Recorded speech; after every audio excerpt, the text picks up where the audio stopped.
In this tutorial of SEO Basics for small business, I'm going to show you how to create your free business listing on Google and Bing.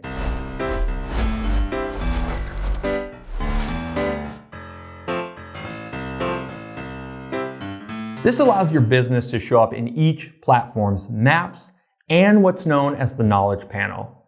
That's the information that shows up about your business, such as hours of operation, address, and phone number, usually appearing on the right-hand side of the search results on a desktop device.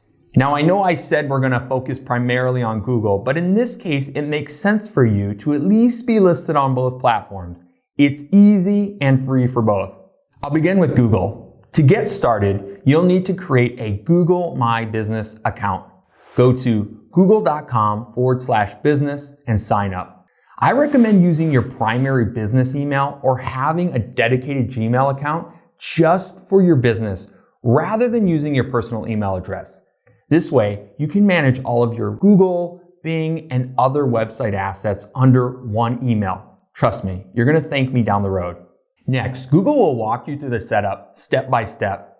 To complete the verification process for your business, Google will send a postcard to your business's address that looks like this.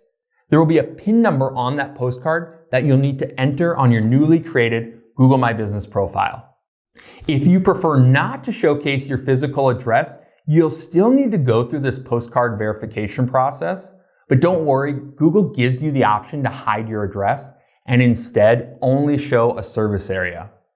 And in some rare cases, Google does allow you to verify the business by phone or text message.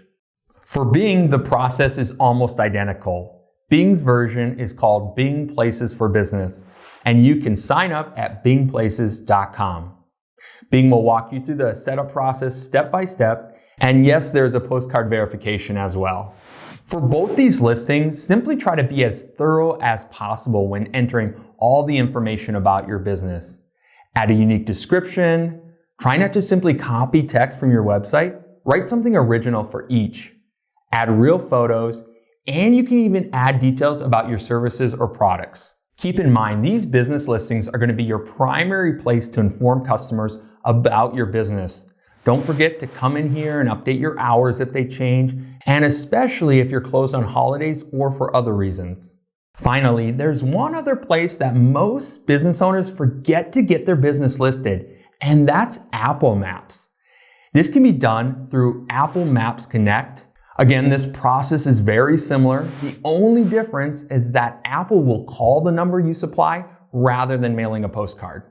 Keep in mind the URLs to these tools can change from time to time, but I will always have the most up-to-date information and links in the video description below.